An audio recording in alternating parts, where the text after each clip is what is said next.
Bismillahirrahmanirrahim. Assalamualaikum warahmatullahi wabarakatuh. Perkenalkan, saya Wulan Sri Handayani dari SD 2 Kota Kulon, Kecamatan Garut Kota. Saya adalah salah satu CGP yang berasal dari Kabupaten Garut, Angkatan 1. Di sini saya akan berbagi tentang dampak yang dirasakan saya sepanjang mengikuti program pendidikan guru penggerak ini. Nah, untuk dampak yang dirasakan setelah saya mengikuti program pendidikan guru penggerak ini adalah yang pertama, saya merasa lebih terbuka terhadap berbagai pendapat dari peserta didik dalam melayani mereka. Kemudian dalam melayani mereka, saya merasakan lebih menjadikan peserta didik sebagai sahabat. Sahabat yang perlu saya tuntun dalam perkembangannya. Hal ini sesuai dengan filosofi pendidikan Ki Hajar Dewantara yang menyebutkan bahwa masing-masing peserta didik itu memiliki keunikan dan tugas kitalah untuk menuntunnya. Kemudian yang kedua, selain yang tadi lebih terbuka terhadap berbagai pendapat, yang keduanya adalah saya juga bisa lebih banyak menyelesaikan berbagai masalah yang ada dengan berpikir asset based thinking. Di mana ketika dulu saya sebelum mengikuti program guru penggerak ini, saya hanya berpikir atau melihat masalah dengan deficit based thinking. Kemudian saya juga sekarang lebih memperhatikan apa yang peserta didik perlukan tanpa menjejali mereka dengan berbagai konsep yang nantinya tidak sesuai dengan kebutuhan mereka. Jadi di sini saya lebih melayani kebutuhan siswa, melayani kebutuhan belajar siswa berdasarkan apa yang mereka butuhkan.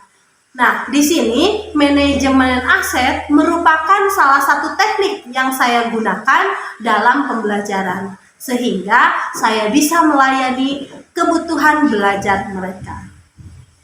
Tindak lanjut untuk pengembangan diri sebagai pemimpin pembelajaran, yaitu saya akan melakukan pemetaan 7 aset utama kelas oleh setiap guru yang ada di SD 2 Kota Kulon sebagai bahan penyusunan program kelas yang berdampak pada siswa.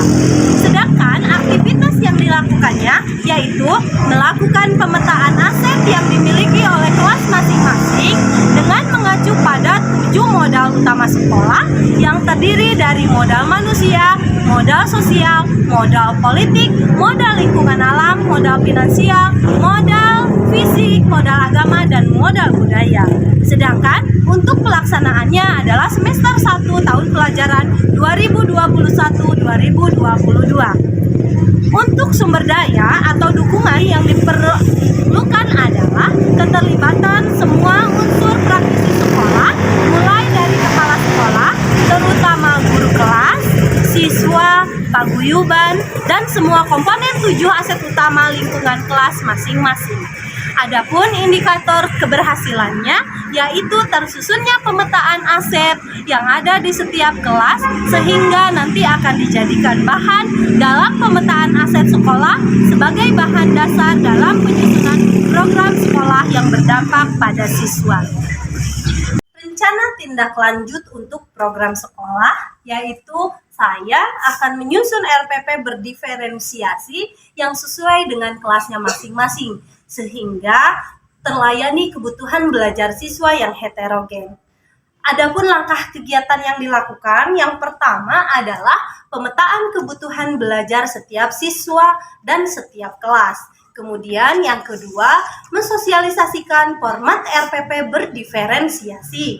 Yang ketiga, pembimbingan dan penyusunan RPP berdiferensiasi. Yang keempat, evaluasi terhadap penyusunan RPP berdiferensiasi serta refleksi. Kemudian sumber daya yang dibutuhkannya, yaitu ada tenaga. yaitu tenaga dalam proses pembimbingannya. Untuk waktunya yaitu proses dalam penyusunan RPP berdiferensiasi itu sendiri. Adapun untuk biaya, kami hanya mengeluarkan untuk konsumsi pembuatannya saja. Kemudian untuk keterampilan, sumber daya keterampilan yaitu membuat RPP yang berdiferensiasi.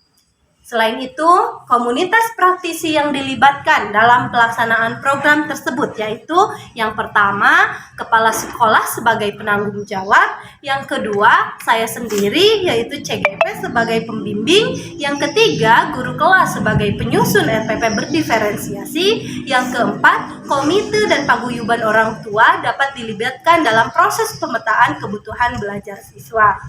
Dan program ini berhasil jika yang pertama terdapat pemetaan kebutuhan belajar siswa setiap kelas, yang kedua tersusunnya RPP berdiferensiasi setiap kelas, yang ketiga terjadinya kolaborasi atau kerjasama di antara semua komunitas praktisi.